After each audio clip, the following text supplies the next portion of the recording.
Hola, esto es New Books Network en español.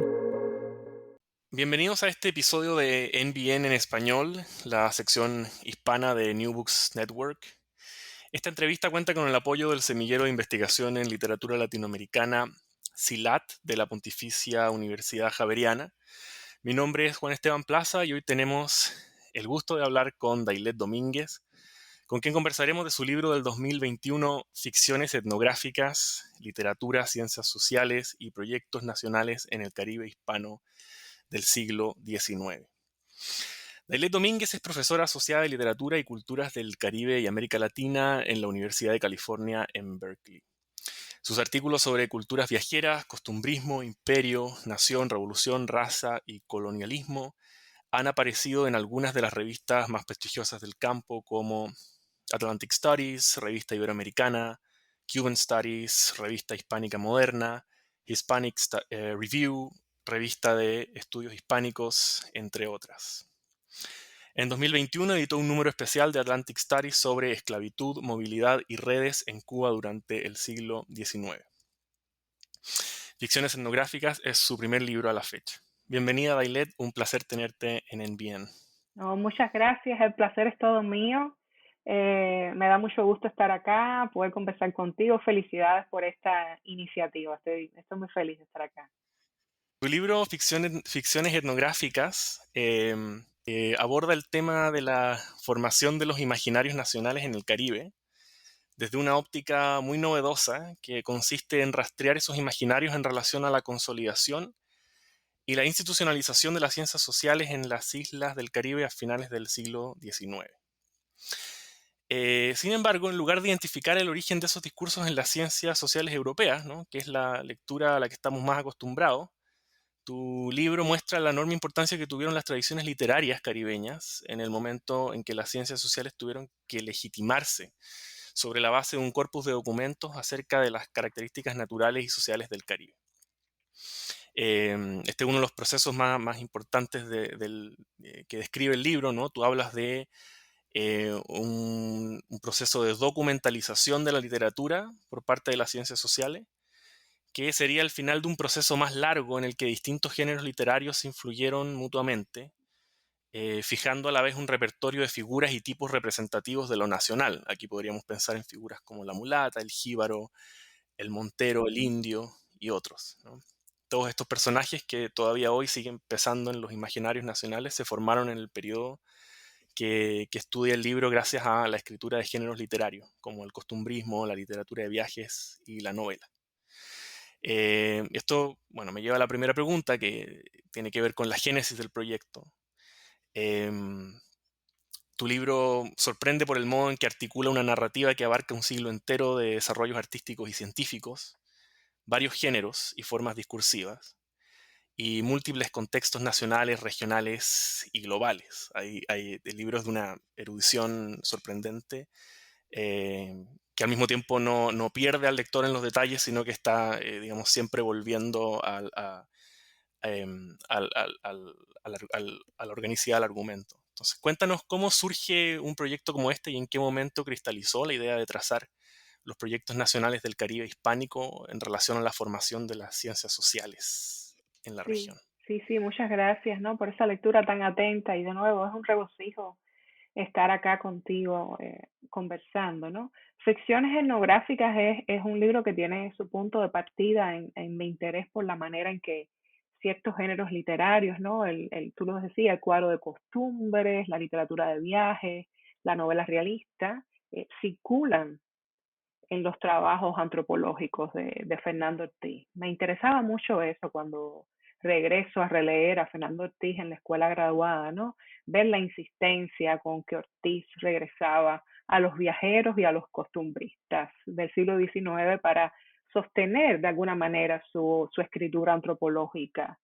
Entonces, me llamaba mucho la atención, ¿verdad?, que se suele colocar a Ortiz junto a nombres como Malinowski, Lombroso, que Ortiz utiliza estos nombres también para validarse en la esfera internacional y sin dar cuenta, ¿verdad?, de los usos que hace de Cirilo Villaverde, Anselmo Suárez y Romero, ¿no?, que son novelistas, costumbristas cubanos, quienes circulan con mayor prominencia dentro de los trabajos antropológicos, sociológicos de Ortiz que sus contrapartes científicas, ¿no? Por decirlo de alguna manera. Y me llamaba mucho la atención la manera en que Ortiz utilizaba estos textos que dejaban de tener un valor ficcional para tener un valor documental, ¿no? Ahí residía, este es como el mayor elogio, ¿no? Que podían recibir al menos los escritores de cuadros de costumbre. Entonces estas lecturas me llevó a releer otras intervenciones de pioneros de las ciencias sociales en Cuba. Estoy pensando, por ejemplo, en Benjamín de Céspedes, que tiene un libro a finales del siglo XIX sobre la prostitución en la ciudad de La Habana, ese es el título. A otros pioneros como Francisco Figueras, que tiene un libro de principios del siglo XX, Cuba y su evolución colonial. Y noté que junto con Ortiz, ambos, Benjamín de Céspedes y Francisco Figueras, compartían ese mismo interés por la literatura de viajes, la literatura costumbrista, y que ese interés residía, ¿no? en la economía narrativa del costumbrismo, en la retórica tipológica del costumbrismo y en los usos que hacía el costumbrismo de ciertos estereotipos. Por ejemplo, si entramos al libro de Benjamín de Céspedes, vamos a ver que cuando describe escenas de baile en la sociedad habanera de finales del 19, lo hace de manera muy similar a lo que lo haría un escritor de costumbres en una estampa costumbrista, o que muchos de los pasajes de su libro están organizados como viñetas de costumbres, ¿no? Y algo similar pasaría si entráramos en el texto de Fernando Ortiz de Los Negros Curros, ¿verdad? Donde Ortiz utiliza estrategias discursivas muy similares a las que habían empleado los escritores de cuadros de costumbres para pensar dos tipologías negras cubanas del siglo XIX, los negros curros y los negros ñáñigos. Entonces de ahí sale la primera gran propuesta del libro, ¿no? Que tú la mencionabas y la mencionabas muy bien, que es visibilizar una genealogía literaria para las ciencias sociales, ¿verdad? Caribeñas, que ha pasado inadvertida en los estudios caribeños y latinoamericanos por el valor concedido a esos paradigmas europeos o norteamericanos, ¿no? A la hora de pensar las ciencias sociales en la región. Entonces me interesaba mucho eso, ¿no? Ver de qué manera la antropología y las materias vecinas a finales del 19 comienzan a construirse un lugar de enunciación, un campo discursivo diferenciado, pero al mismo tiempo sigue en estrecha relación con la figura del viajero, con la figura del costumbrista, que se convierten de una manera u otra en la genealogía del antropólogo en el siglo XX. Y el libro comenzó como una tesis de doctorado, ¿verdad? En Princeton, y yo sentí la necesidad de, al regresar al siglo XIX cubano, tenía que abrirme a otras tradiciones nacionales. Entonces empecé a leer textos de pioneros antropólogos en Puerto Rico, Salvador Bravo, Francisco de Bayatiles, y, y, y me pareció que esto era importante porque me permitía al mismo tiempo regresar a la tradición cubana, que es mi tradición nacional, pero regresar con otros ojos, ¿no? Porque son islas, tú lo sabes, son islas que se repiten, pero que la repetición está marcada por la diferencia, ¿no? Entonces, de cierta manera ahí están los orígenes del proyecto. Sí, buenísimo. Y eso nos lleva muy naturalmente a la segunda pregunta, que, que tiene que ver con la importancia de la Revolución de Haití en estos desarrollos que tú describes. Em, Haití es una presencia vertebral, ¿no es cierto?, para los cambios en los imaginarios raciales y políticos del Caribe español en el 19.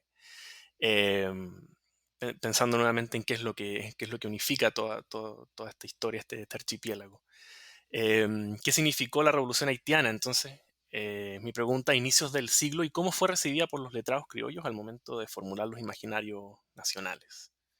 Sí, esa es una pregunta importantísima, ¿no? Y es verdad que Haití ocupa un lugar importante y tiene que ver con ciertos debates y discusiones que se han venido sucediendo dentro del campo de los estudios caribeños, los estudios culturales y los estudios historiográficos, ¿no? Sobre el lugar de la revolución haitiana en el mundo caribeño y atlántico.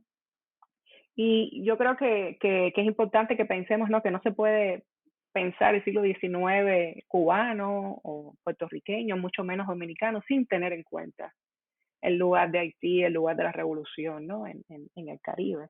Y estoy pensando en colegas como Sybil Fisher, Josiana Arroyo, Ada Ferrer, que han hecho un trabajo admirable, ¿no? En ese sentido, ¿no? En esa dirección. Y cuando empiezo a revisar el, el corpus, de releer el corpus de mi libro, ¿verdad? Y a conversar con la crítica, me doy cuenta de que se recurría mucho al lugar del miedo, ¿verdad? Como explicación o como teoría argumentativa para pensar los efectos de la revolución haitiana en el Caribe, ¿no? Al punto de que el miedo se convierte en un lugar común. Cuando empiezas a leer textos críticos sobre los efectos de la revolución haitiana en el Caribe, esa es la primera explicación que te encuentras, ¿no? Y muchas veces no se sobrepasa o no se sale de allí. Y lo que me interesaba era buscar alternativas a la centralidad que el miedo como teoría argumentativa había cobrado con relación a Haití. Por una parte generó el miedo, ¿verdad? Y la necesidad de blanquear los imaginarios raciales en las islas vecinas, que como tú has identificado muy bien, ¿no? La mulata en Cuba, el jíbaro en Puerto Rico, el indígena en la República Dominicana, pero al mismo tiempo la revolución haitiana se convierte en un modelo para los movimientos de reivindicación de lo negro en el Caribe, ¿verdad? Y al mismo tiempo tiene digamos, un impacto epistemológico en la región, ¿no? Uno de los argumentos que yo adelanto en el libro, ¿no? Que yo trabajo en el libro, es que Haití, con su revolución y con su proyecto modernizador centrado en el reparto de tierras y en la abolición de la esclavitud, no siempre fue negado, no siempre fue rechazado. Habría que insistir en esto, ¿no? En que en la agenda Sí. antiesclavista y la agenda anticolonial inspiró a una parte importante de las tradiciones independentistas y abolicionistas dominicanas, puertorriqueñas y cubanas, ¿no? Entonces yo rastreo un poco esto en el libro. Por ejemplo, en República Dominicana, el periodo de unificación con Haití, que comienza en el año 1822 y que se extiende hasta 1844, fue motivado y apoyado por una amplia mayoría criolla de base Ujú, afrodescendiente, que prefería ujú, integrarse a Haití que anexarse a la Gran Colombia, ¿no? Donde todavía perduraba la ujú. esclavitud.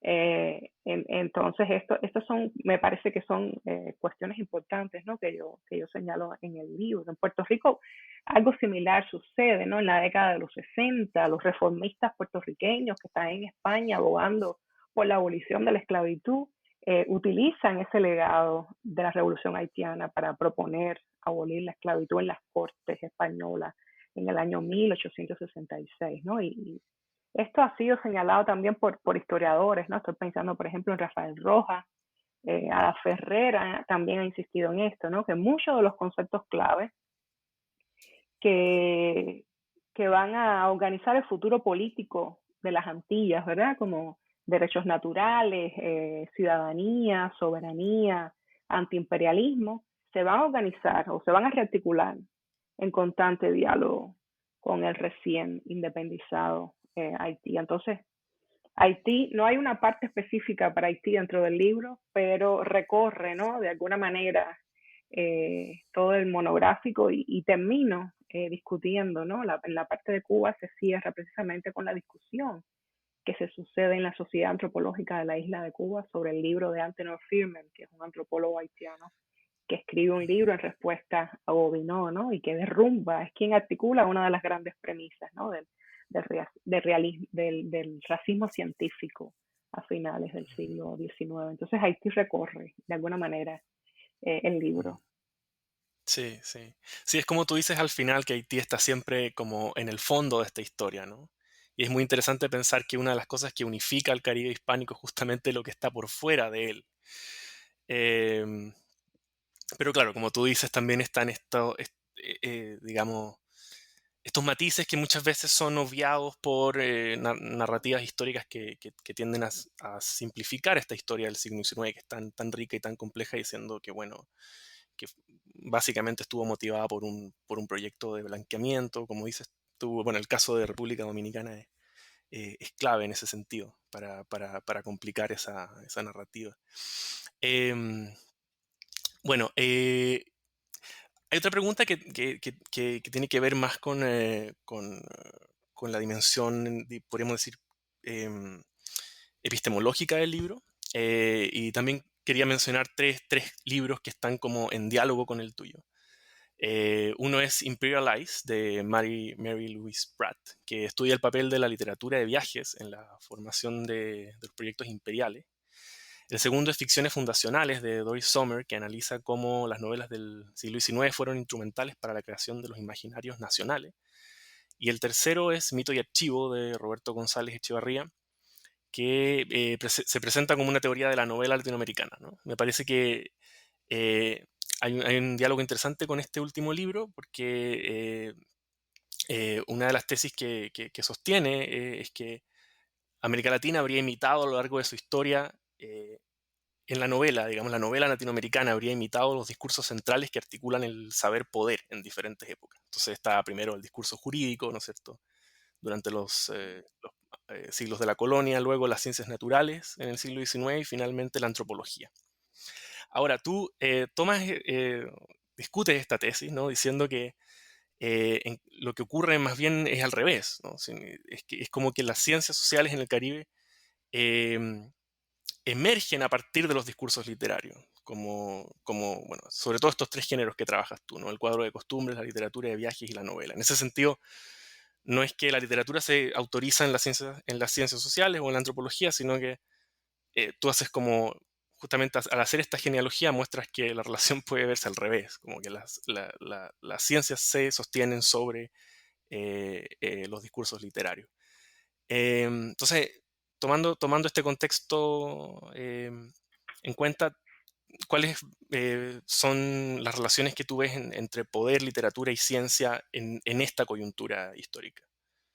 Sí, sí, buenísima, buenísima pregunta, ¿no? Es verdad que estoy en constante diálogo con estos tres libros, ¿no? El libro de Pratt fue central en mi proyecto, eh, porque yo leo su libro y después regreso a Humboldt. Y cuando leo al Humboldt caribeño veo que Humboldt caribeño está en otra nota, ¿no? Pasa por otro registro, ¿no? No encontramos esa lectura de América como naturaleza, ¿no? Que es lo que predomina en los textos de Humboldt sobre su viaje por Sudamérica, ¿no? Entonces y por eso es que Meredith Pratt no incorpora el Humboldt caribeño dentro de su libro, Imperialize, ¿no? Porque se le derrumbaría su tesis, ¿no? El Humboldt cubano, caribeño, apuesta más por la estadística, apuesta más por la cartografía, ¿no? No está pensando el espacio a través de la naturaleza o del paisaje, que esas son las claves que utiliza para pensar América Latina, sino que apuesta por lo cartográfico, por lo espacial, por la estadística. Entonces me interesó mucho esa ruptura, ¿no?, con el Humboldt suramericano. Y antes de llegar a tu pregunta, ¿no?, el texto también de González Echevarría es fundamental, es un texto que está inspirado en las teorías de Bastiat sobre la novela, ¿no? Bastiat propone de que la novela es un género que no tiene identidad propia, es un género que canibaliza, que se retroalimenta de los discursos hegemónicos y dominantes, y que siempre está en conversación con un discurso hegemónico, ¿no? Y siguiendo esa teoría, González Echevarría articula, yo diría, una teoría de la escritura, ¿no?, latinoamericana. Y lo que me llamaba la atención era invertir un poco esa ecuación, ¿no? ¿Qué pasa si pensamos que la novela deja de imitar el discurso dominante y se convierte ella, ¿no?, en espacio de mímesis, en espacio de reapropiación, ¿no? El uso de la tercera persona que hace Ortiz y que hacen otros antropólogos de finales del XIX, principios del XX, el uso de ese narrador en tercera persona proviene de la novela realista del siglo XIX, ¿no? Es muy importante para dar el tono ese de objetividad y de neutralidad y para distanciarse de la figura del viajero, quien sí utilizaba la primera persona, ¿no? Entonces, yo señalo, ¿no? Algunas cuestiones donde las incipientes ciencias sociales se retroalimentan, ¿no? De la novela realista. Pero sí, para pensar un poco las relaciones entre poder, literatura y ciencia, que es la pregunta que tú me propones ahora, ¿no? Yo creo que sería importante repensar cuál es el lugar de las ciencias al final del siglo XIX, no qué lugar ocupan las ciencias a finales del siglo XIX, y cuál es el concepto de literatura que se trabaja a lo largo del siglo XIX. Yo respondería por ahí, ¿no? Y las ciencias a finales del XIX, ¿verdad? Se convierten en el lenguaje autorizado para hablar sobre el cuerpo, las razas y las poblaciones, ¿no? De alguna manera podríamos decir que el lenguaje científico reemplaza a la teología, a la moral y a las letras, ¿no? Y pasan a ser la manera más efectiva, ¿verdad? Para consolidar los proyectos nacionales de orientación autonomista. Esto es muy interesante, tanto en Cuba como en Puerto Rico, ¿no? Y a partir de ahí se articula todo el tránsito, ¿no? Hacia ciudadanías modernas y sobre todo, ¿verdad? Para socavar los postulados de degeneración racial y climático asociados a la región. Entonces, nada mejor que las incipientes ciencias sociales para organizar estas conversaciones, ¿no? De hecho, en Cuba se crea la Sociedad Antropológica de la isla de Cuba, ¿no? Es muy interesante que Cuba, siendo una colonia, eh, eh, cree una sociedad antropológica, ¿no? Porque se suele comparar la antropología, se suele ver la dimensión imperial de la antropología y a mí me interesaba resaltar esta beta nacionalista, ¿no? En la construcción de los proyectos nacionales. Y cubanos, por ejemplo, como Enrique José Barona, eh, plantean en medio del seno de la sociedad que el único modo de hacer política moderna era mediante las ciencias, ¿verdad? Y utilizaron las ciencias y la antropología para darle densidad a sus reclamos autonomistas frente a España, ¿no? Que estaban basados en la ciudadanía plena, ¿no? Eso es lo que reclamaban los autonomistas de finales del siglo XIX.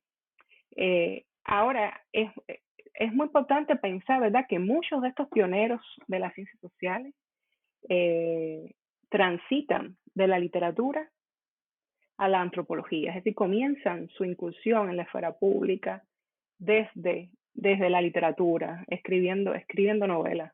Y ese es el caso, por ejemplo, de Eugenio María de Hostos en Puerto Rico, ¿no? Que comienza en la literatura y termina siendo uno de los fundadores de la sociología en Puerto Rico. Y como tú sabes, el concepto de literatura es problemático en el siglo XIX, ¿no? En tanto lo que predomina es la idea de la literatura como bellas letras, ¿no? Donde no hay una separación entre lo bello y lo político. Y la literatura tiene una función didáctica, pedagógica. Y yo creo que ese concepto de literatura como bellas letras facilita de alguna manera, ¿verdad? El cruce con las incipientes ciencias sociales, ¿no? Los pioneros de las ciencias sociales fueron en gran medida hombres de letras que comenzaron su formación en la literatura y que luego transitaron hacia un lugar de enunciación de carácter más científico, en un momento donde la literatura comenzaba a perder, digamos, protagonismo en, en la esfera pública, la literatura entendida como bellas letras, y empezaban a emerger estos nuevos discursos científicos. Es el momento de la especialización de las disciplinas. Entonces, yo creo que hay que entender un poco, ¿no? Y repensar la cuestión de poder y literatura y ciencia a partir de ahí, ¿no? De los reacomodos que se están sucediendo en la esfera letrada a finales del siglo XIX. Sí, sí, muy fascinante. Y claro, podríamos incluso decir que la ciencia o estos discursos científicos digamos, producen esta especie de canibalización de otros discursos que es justamente lo que, claro, que González Echevarría decía de la novela, ¿no es cierto? Y que hace que en el fondo esta versión de la ciencia sea como muy literaria. Entonces, eso resuena con el título, o sea, es decir, ficciones etnográficas, es decir, bueno, estas ciencias sociales son mucho más literarias de lo que al principio pretenden, ¿no? No solamente porque se sostienen sobre un archivo literario, sino que en su misma configuración hay operaciones que son homólogas a las de la novela, por ejemplo. Sí, yo creo que lo dices muy bien. Sí, sí. No, y voy a preguntarte ahora por República Dominicana. Allí tú muestras cómo la tradición literaria fue construyendo la identidad india, como un modo de alejarse del paradigma racial africano. Y para esto te remontas al texto de Idea de valor de la isla española, del criollo Antonio Sánchez Valverde, que introduce por primera vez el término indo-hispano y lo pones en diálogo con la obra de Médéric Louis Moreau de Saint-Méry, criollo de las colonias francesas, que hace un texto que se llama Descripción de la parte española de Santo Domingo, en el que desaconseja a las autoridades francesas que ocupen eh, la española, ¿no? la parte española de la isla, como finalmente terminó ocurriendo. Entonces, ¿podrías describir esta coyuntura y cuál es la discusión que se está dando entre estos dos autores? ¿Cuál es su importancia política? Sí, sí, sí. Es es fascinante el libro de Antonio Sánchez Valverde, ¿no? Idea del valor de la isla española, porque como tú dices, Sánchez Valverde utiliza el término indohispano para definirse a sí mismo y a las élites criollas, ¿no? Que estaba representando. Y este término sale una y otra vez en el libro, ¿no? Y me interesaba mucho porque permite buscar una genealogía alternativa al indigenismo, ¿no? Que se escapa de la confrontación de lo español y lo dominicano, ¿no? En los estudios dominicanos hay un gran debate, ¿no? Sobre cómo y cuándo surge el indigenismo en la isla, ¿no? Surge en la literatura indigenista, ¿verdad? Prolifera en 1865 a raíz de la revolución, ¿no? Independentista, de la última guerra independentista contra España, o surge en 1844 a raíz de la separación con Haití. Y lo que me gustaba de este libro, ¿verdad? De finales del siglo XVIII es que revela que ya desde finales del siglo XVIII la identificación con el indígena formaba parte del imaginario criollo, ¿no? Él lo utiliza en su libro como una suerte de blanqueamiento frente a lo negro, ¿no? Sánchez Valverde era un criollo mulato, estaba escribiendo desde España y publica este libro desde allá. Entonces, la cuestión de lo indígena le sirve para justificar de alguna manera el nivel de mestizaje, ¿verdad?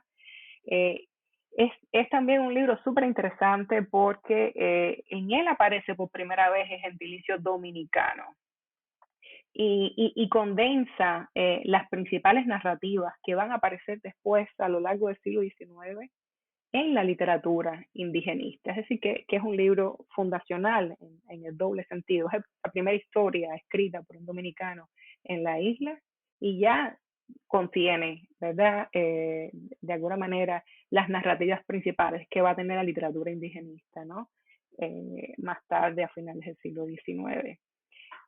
¿Qué más te podría decir del libro? Es un libro que se publica en el año 1785, ¿verdad? Están sucediendo las reformas borbónicas, que como tú sabes es un proyecto de reestructuración económica, social y política, mediante la cual el imperio español buscaba reafirmar su dominio en las Américas mediante el paradigma ilustrado de las ciencias, ¿no?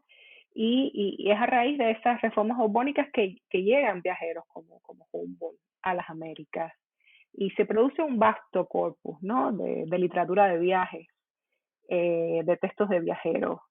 Sin embargo, en República Dominicana yo no encontré textos que llegaran porque Dominicana cumplía una función marginal, ¿no? El imperio siempre, el Caribe siempre ha cumplido una función marginal dentro de la cartografía imperial española, ¿no? Y Dominicana y Puerto Rico cumplían esa función de baluarte militar, ¿no? No es hasta después de la Revolución Haitiana que cobran, ¿no? Otra importancia. Entonces, lo que más me pareció interesante con este texto es que tenemos un criollo que es el que se coloca en medio de esta discusión y escribe este texto y está tratando de revigorizar el pacto colonial con España. Y es un texto que se adelanta incluso a los argumentos que va a utilizar Alexander von Humboldt en el libro, ¿verdad? Toda esta tesis de la América como naturaleza, que sabemos que Humboldt se inspira en la visión de Colón, ¿verdad? Ya está, ya aparece. Son los argumentos, los mismos argumentos que va a utilizar Sánchez Valverde para cuestionar la supuesta inferioridad americana. Entonces eso me parecía interesante y lo puse a conversar con un texto como el de Moró de San Marí, que es también un criollo, pero un criollo martiniqueño, que me parecía muy importante porque nos devolvía, ¿verdad? El diálogo que se establece, porque él le responde, Moró de San Marí responde a Sánchez Valverde, está en contra de que Francia adquiera esa porción de la isla, ¿verdad? Y esa polémica, ese diálogo me devolvía en lugar de Francia dentro de Santo Domingo español. Se suele pensar Haití, se suele pensar España, ¿verdad? A la hora de pensar la República Dominicana, olvidando el lugar de Francia. Y Santo Domingo español fue el último bastión del imperio francés dentro de la española, ¿no? Se refugian cuando la revolución haitiana, ¿verdad? Los haitianos logran expulsar a las tropas francesas, ellos se refugian en Santo Domingo Español y están ahí hasta 1808. Entonces, parte de los efectos, ¿verdad? Es eso, una historia convulsa, 3 fechas independentistas a lo largo del siglo XIX en la República Dominicana, ¿no? Primero contra Francia, después contra Haití, luego contra España, y una literatura diaspórica que se publica en Cuba, se publica en España y se publica en Francia, ¿no? Si revisamos la historia de la literatura de Pedro Enríquez Ureña sobre Santo Domingo, vamos a ver que se tiene que ir a buscar los textos que se publican en Cuba de dominicanos o que se publican en Francia o que se publican en España. Entonces es una literatura sumamente diaspórica la que tenemos en el siglo XIX. Bueno, y tomando así como punto de referencia a Sánchez Valverde nuevamente, te quiero hacer una pregunta que tiene que ver con cómo cambia el valor de lo hispano en República Dominicana. Si uno toma como Sánchez Valverde como una parte, como el comienzo del arco que termina, ¿no? con la emancipación definitiva de la corona en 1865, lo hispano se va como desdibujando de la identidad nacional, ¿no? O sea, de lo indo-hispano se pasa un énfasis en lo indio propiamente tal. Sin embargo, tú señalas que lo español sigue funcionando en el imaginario criollo, al interior de estos dos ideologías raciales que son muy, muy particulares, ¿no? Que son el indio y el blanco de la tierra, que tienen como un valor en Dominicana que no tienen en otros espacios. ¿Podrías explicarnos cómo la herencia española se convierte en una matriz racial y cómo impactan estas categorías de la identidad nacional en la literatura dominicana? Sí, es súper interesante, ¿no? Que se reactiven estas dos categorías, el indígena y el blanco de la tierra. No tenía que ser necesariamente blanco, no era necesariamente blanco, ¿verdad? Para entrar dentro dentro de este término, ¿no? La conexión pasaba a través de la tierra, podía ser blanco, mulato, negro, pero siempre que tuvieras una conexión con el terruño, que fueras criollo, eh, podías identificarte con este término, ¿verdad? Más que racial, ¿verdad? Más que racial, yo diría que se convierte en una matriz cultural. Yo haría esa salvedad, ¿no? Y más que lo español, yo diría que se apuesta por lo hispánico, ¿verdad? Entendido en su dimensión lingüística, católica, cultural, ¿verdad? Pero al mismo tiempo hay que entender que lo hispánico no cancela lo que hay, por ejemplo, de anti-español en la literatura indigenista, ¿no? Estoy pensando, por ejemplo, ahora en colegas como, ya mencioné, Cyril Fisher, Lorgia García Peña, ¿verdad? Lorgia García Peña que han trabajado esta cuestión del hispanismo dentro de la República Dominicana. Por ejemplo, Cyril Fisher apunta de que el indigenismo constituyó una ideología complementaria al hispanismo, en tanto reforzaba el lugar de España dentro del imaginario cultural dominicano. Por ejemplo, García Peña, que señaló que el hispanismo se convierte en un vehículo de identificación nacional, ¿no? Entre los diversos sectores dominicanos, ¿no? Y obvio, esto se entiende en el contexto de dominicano-haitiano, ¿no? El contexto de las fronteras compartidas, mientras que los criollos en Cuba y en Puerto Rico tienen que distinguirse, ¿verdad? O definirse étnicamente y políticamente frente a España. Los dominicanos tienen que pasar a través de España, pero también a través de Haití, ¿no? Una ex colonia convertida en imperio con marcadas diferencias lingüísticas, culturales y étnicas. Entonces, lo interesante es que el concepto de lo indígena, ¿verdad? Permite de alguna manera pasar o sobrepasar categorías raciales como lo negro, como lo mulato, los cuales identificaban a las poblaciones en Haití.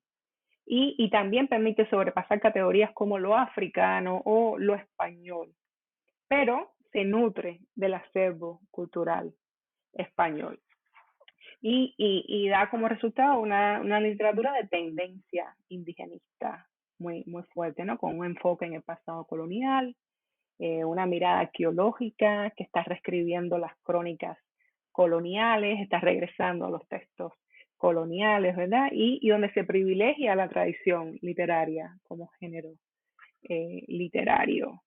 Está pensando y trabajando con el pasado, pero al mismo tiempo está pensando el presente, porque el indigenismo también es una forma de anti-haitianismo. Entonces esto es sumamente interesante, porque cuando uno se mete a leer las tradiciones literarias y vemos que los personajes son indígenas, puedes leer toda una ideología anti-haitiana por debajo de estos textos, ¿verdad? Que está mirando hacia el pasado, pero que en realidad tiene puestos los ojos en el presente, ¿no?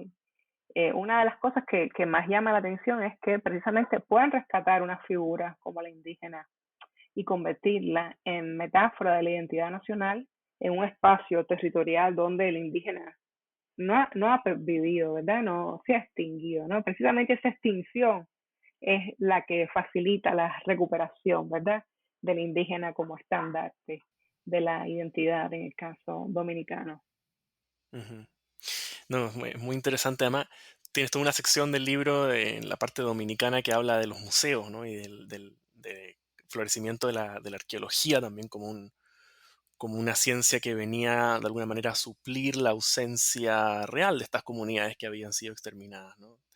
Eh, y claro, cómo eso sirve para crear una especie de acervo material de lo indígena. Pero te quería llevar ahora a Puerto Rico. eh, y así como la figura del indio en Dominicana, ¿verdad? Sirvió como acabas de explicar, para borrar esta herencia africana. El jíbaro tiene una función similar en Puerto Rico.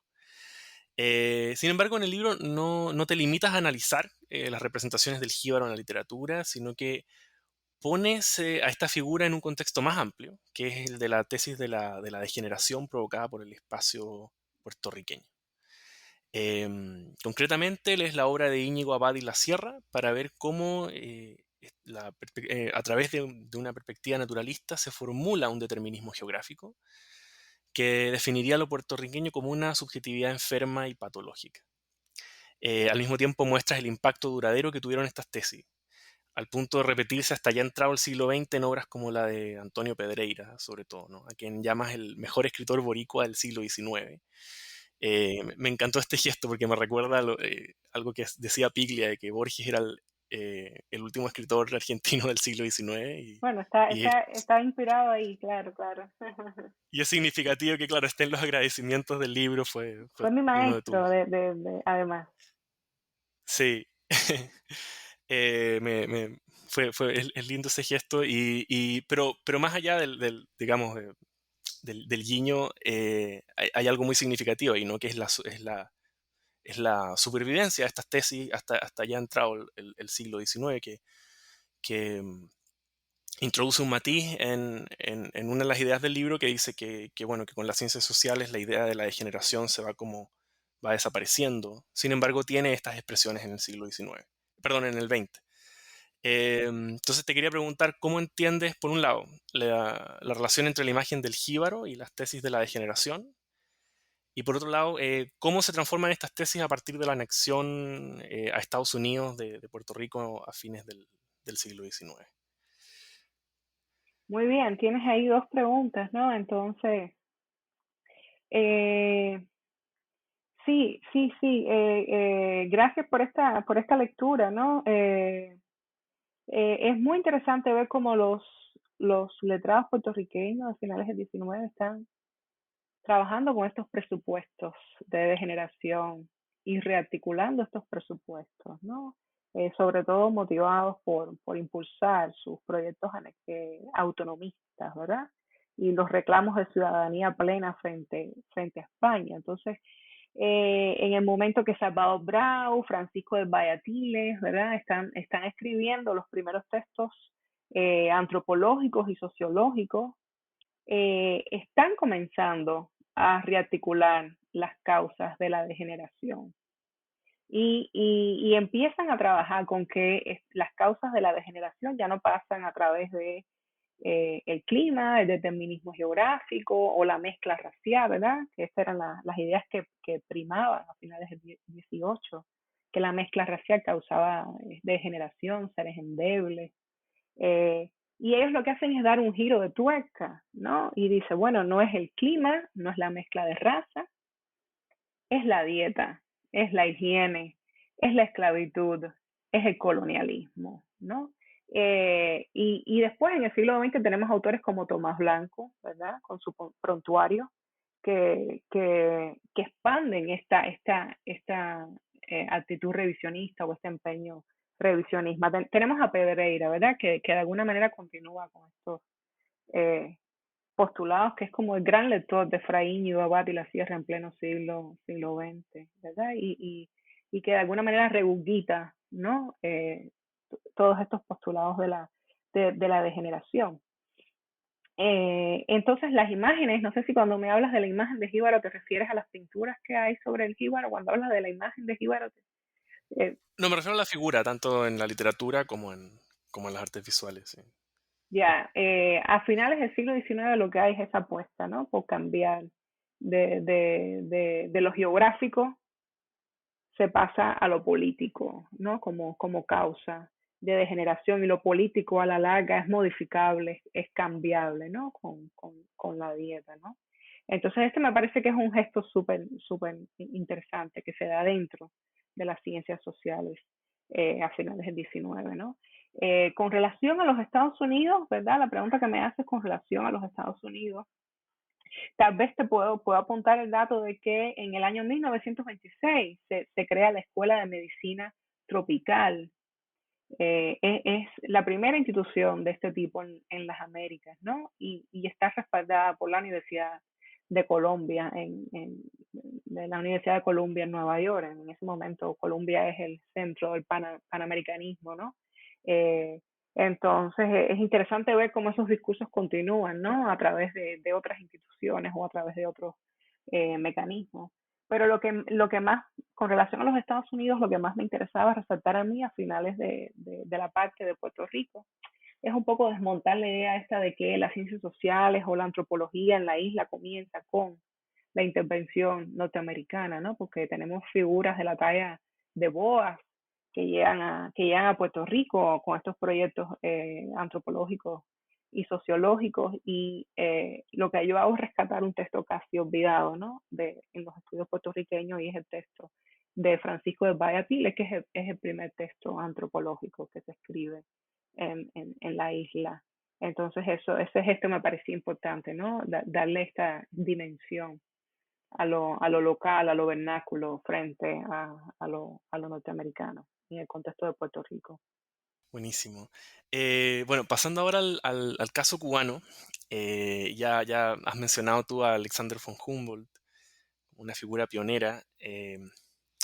Una de las grandes sorpresas que yo me llevé con la lectura fue la mención, ¿no?, que hace de este proyecto planteado por Humboldt de crear una confederación africana en las Antillas, que fue una idea que él concibió en uno de sus viajes a Cuba.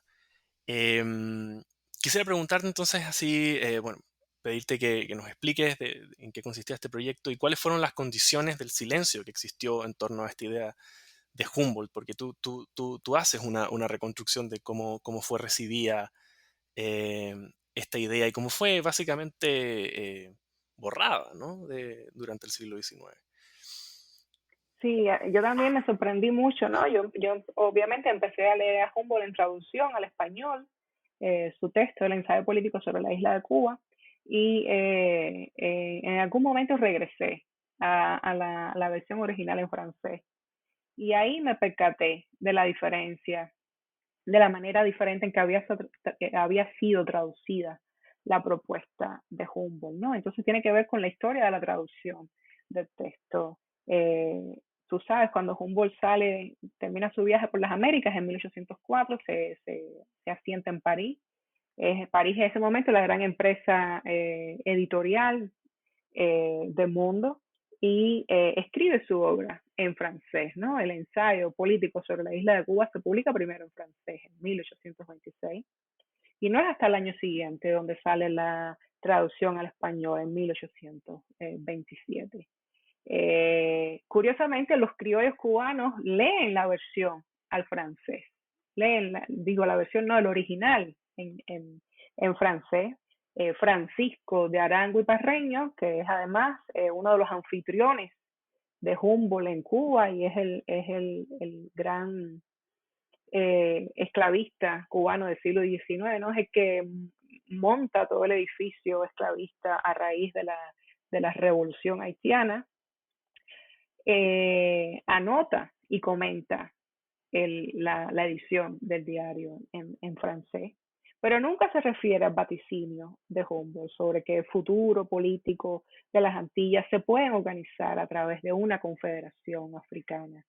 Entonces hay como una especie de silencio, de mutismo absoluto, ¿no? En cuanto a la profecía de Humboldt, ¿no? Estas notas de Arango y Parreño son tan importantes, ¿verdad?, que después Fernando Ortiz, el antropólogo cubano, cuando realiza su edición del libro en la colección de libros cubanos, decide incluir, ¿no?, las notas de Arango y Parreño, que lo que hacían las notas eran corregir mucha de la información presentada por Humboldt. Es muy interesante porque Humboldt sí construye este gran libro, pero lo construye sobre la base de los materiales que le es proveído por los criollos, ¿verdad? Y a veces se confunde. Entonces Arango y Parreño abre notas y dice, no, aquí Humboldt se confundió, no es así, es asado.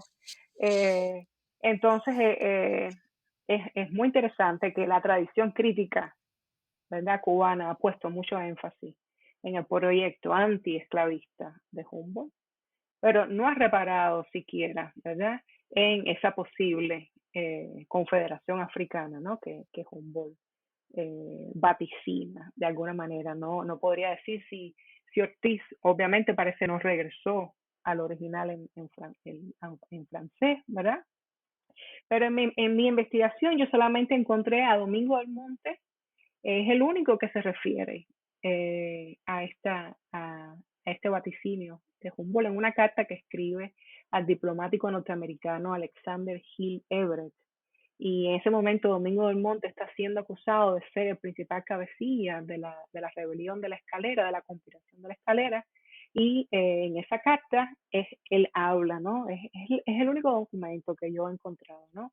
Y es muy interesante que las diversas publicaciones del ensayo a lo largo del siglo XX sustituyeron la idea de la Confederación Africana con la idea de la Confederación Americana. Así fue como se tradujo la propuesta de Humboldt. ¿No? Hay un proyecto ahí de blanqueamiento total, ¿no? De sustituir el término de africana por el de americana.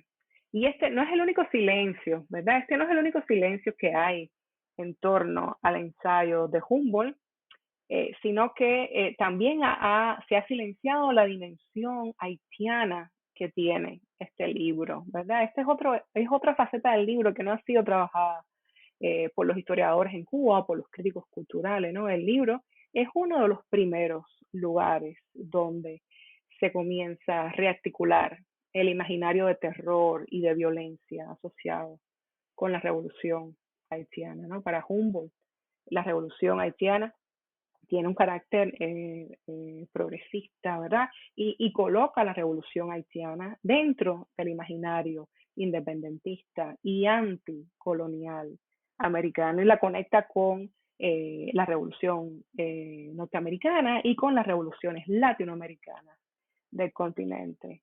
Entonces, este es otro silencio que también se ha construido alrededor del libro de Alexander von Humboldt, que además ha sido traducido y manipulado, ¿no? No solamente del francés al español, sino también del francés al inglés. Uno de sus traductores al inglés, Thrasher, que es un norteamericano que vive en Cuba por más de 20 años, que tiene intenciones anexionistas, traduce el ensayo de Humboldt al inglés y cuando lo traduce, elimina toda la última sección, que es precisamente la sección donde Humboldt organiza su alegato abolicionista, ¿no? Él era un sureño que estaba a favor de la esclavitud y quería anexar Cuba a los Estados Unidos, decide publicar el libro de Humboldt para dar a conocer Cuba dentro de la esfera pública estadounidense, pero elimina esa última sección donde Humboldt construye su alegato antiesclavistas. Entonces, las manipulaciones han sido muy extensas, ¿no? Sí, no, y tú lo pones además a Humboldt así como también un exponente de esta idea de Paul Gilroy, ¿no? Del el Atlántico Negro como un espacio cultural y es muy significativo que tú en esa sección lo conectas con este libro The Common Wind. Sí, de eh, Scott. Sí, de Scott, que habla de justamente cómo a través de la navegación, ¿no? Se difundían los rumores de la revolución haitiana por el Caribe. Em, entonces también es interesante rescatar este lado de la figura de Humboldt, Ujú, que ujú. él mismo ha sido blanqueado Sí, sí, sí. eh, Es muy por la interesante, tradición. ¿verdad?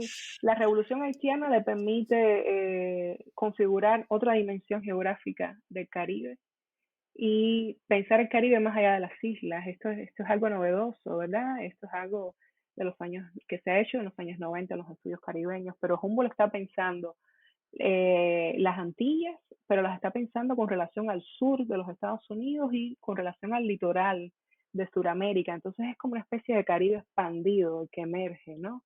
En el texto de Humboldt. Es muy interesante la cartografía que se dibuja en su texto. Genial. Bueno, ahora te voy a hacer una pregunta ya entrando a, eh, bueno, a la novela, ¿no? A la novela cubana. Por excelencia del siglo XIX, que es Cecilia Valdés, del cubano Cirilo Villaverde, y que funciona como un ejemplo icónico, ¿no? De la tesis del libro, en la medida en que toma elementos de la historia natural o de los cuadros de costumbre y sirve luego como un documento, es tomado luego, como adaptado como un documento para un trabajo antropológico como es Los Negros Esclavos de Fernando Ortiz, ¿no? Donde hay secciones enteras que están directamente tomadas de la novela.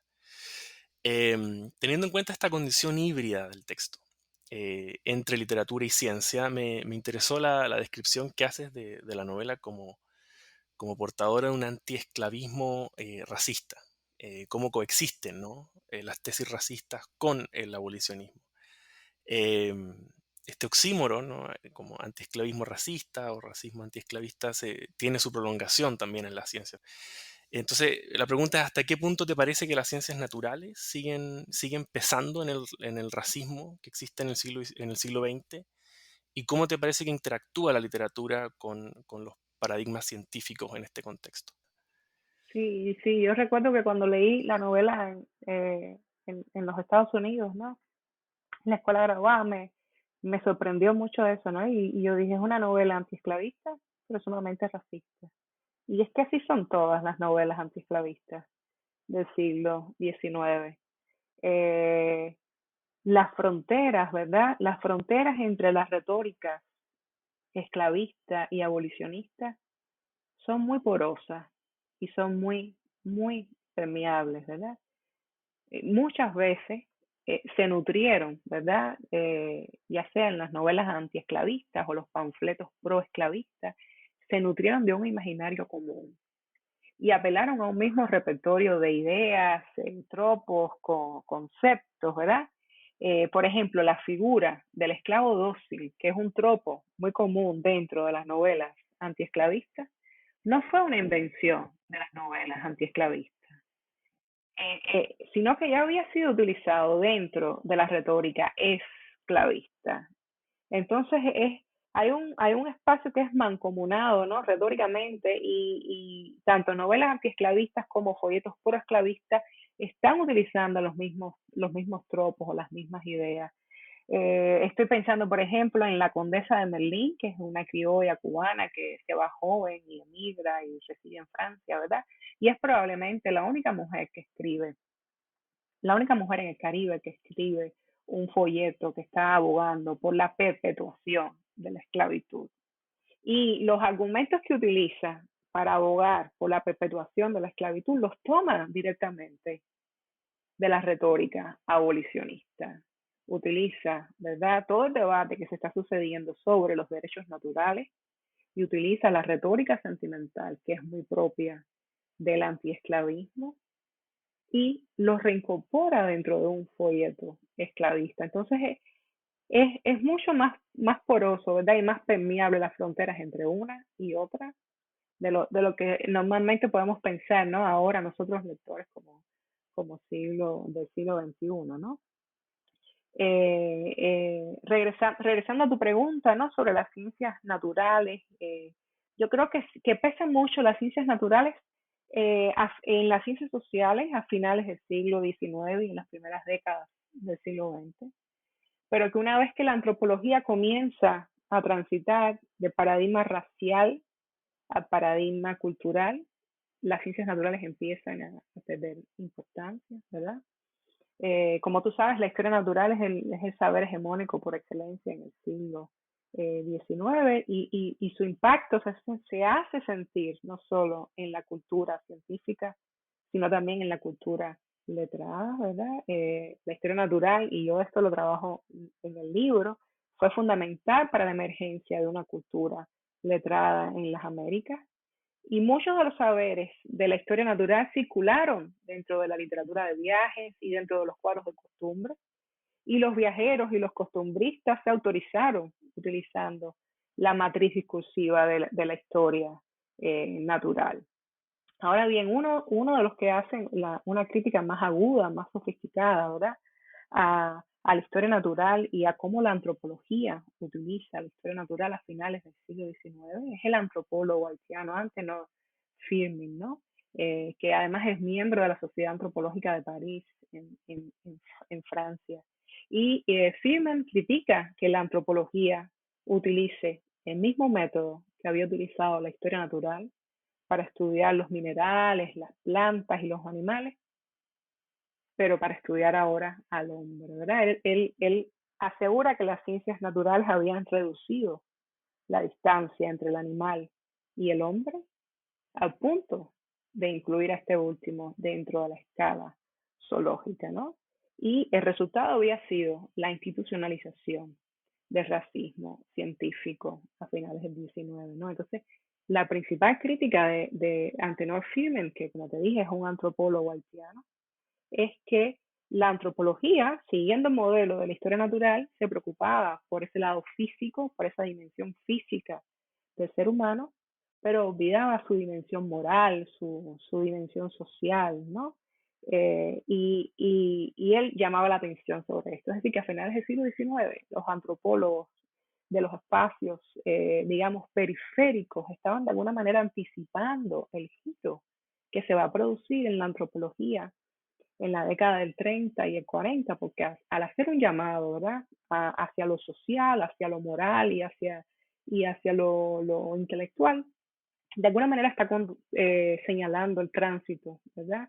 Que va a seguir la antropología después en el siglo XX, que se va a transitar hacia lo cultural, ¿no? Se va a despegar de lo racial y de lo físico para anclarse más en el paradigma cultural. Eso me parece sumamente interesante, ¿no? Que eso esté pasando. Sin duda.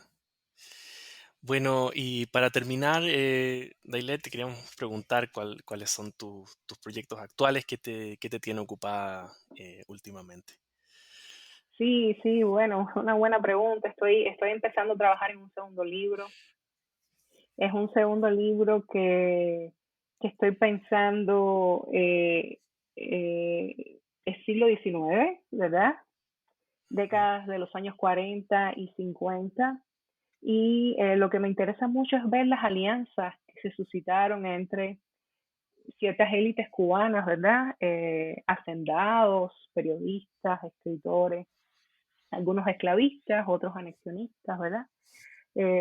Ciertas alianzas que estos grupos de élites cubanos entablaron con élites del sur de los Estados Unidos. Ujú. Es un momento donde la esclavitud está como régimen, está siendo amenazada por el ascenso del abolicionismo, ¿verdad? Ujú. Y los sureños del sur de los Estados Unidos y los hacendados y escritores cubanos que apuestan por el anexionismo o por la esclavitud, eh, se dan cuenta, ¿verdad?, que es necesario establecer estas alianzas, ¿no? Y llegan incluso a fantasear con la idea de que La Habana se pueda convertir en la capital de la Confederación de los Estados Unidos. Entonces, por ejemplo, recupera figuras Wow. como Cirilo Villaverde, que traduce una historia sobre la guerra civil norteamericana, la traduce del inglés al español con el objetivo de eh, incentivar la opinión pública de los hispanos dentro de los Estados Unidos, pero también de América Latina a favor, ¿verdad?, de la causa sureña. Después Villaverde abandona este ideal, ¿no? Pero es un momento donde esos ideales están emergiendo, ¿no? O tenemos figuras como Gaspar Betancourt Cisneros, que está pactando reuniones con Jefferson Davis, Whitman, figuras importantes de la política norteamericana, para buscar liderazgo político y económico, para trazar estas alianzas. Es decir, que eh, y también estoy pensando cómo estos cubanos radicados en los Estados Unidos están moldeando eh, la opinión pública, por ejemplo, juegan un papel importante para moldear la idea del destino manifiesto, ¿verdad? Hay unas conexiones ahí que son sumamente Wow. interesantes. La idea del excepcionalismo norteamericano también están detrás de estas ideas, ¿no? Con la prensa que están llevando a cabo en los Estados Unidos. Entonces se producen muchas conexiones y se permite visibilizar otro tipo de identidad, otros espacios geopolíticos, ¿no? Que la esclavitud no era una institución que estaba en declive, como han planteado los historiadores, sino que permite avisorar estos nuevos espacios geopolíticos que van a durar poco, ¿no? Se van a extender entre los años 40 y 50, ¿verdad? Entonces estoy intervenida trazando esas alianzas entre los sureños y algunas élites cubanas. Es fascinante. Bueno, quedamos atentos entonces a ese segundo libro. Eh, Ojalá podamos comentarlo aquí nuevamente en NBN. Y bueno, finalmente agradecerte, Dailet, por esta entrevista. Muy interesante y felicitaciones nuevamente por Ficciones Etnográficas. Eh, espero que encuentre sus lectores. No, gracias a ti por este espacio, por la lectura, por la conversación. Ha sido un gusto estar aquí contigo hoy, realmente. Bueno, hasta la próxima. Hasta la Adiós. próxima. Gracias por escuchar New Books Network en español.